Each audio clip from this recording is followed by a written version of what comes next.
Hey guys, welcome to Tutorial Guru. Today we'll be learning how to be online on Instagram, and now let's dive right in.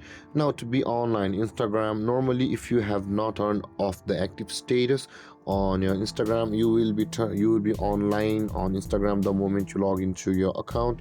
And with that being said guys, at the bottom right corner of the screen you can see your profile picture icon. Tap on over there at the bottom right corner of the screen, and from over here again at the top right corner of the screen you can see there is the three lined icon. Guys, tap on over there, and again on this interface scroll down until you can find the messages and story replies option over here. And again on this interface guys, you can see there is the show activity status option. Under the category you can see your online. Tap on that, and if your active status toggle icon is turned off, turn it back on and you will be online on Instagram.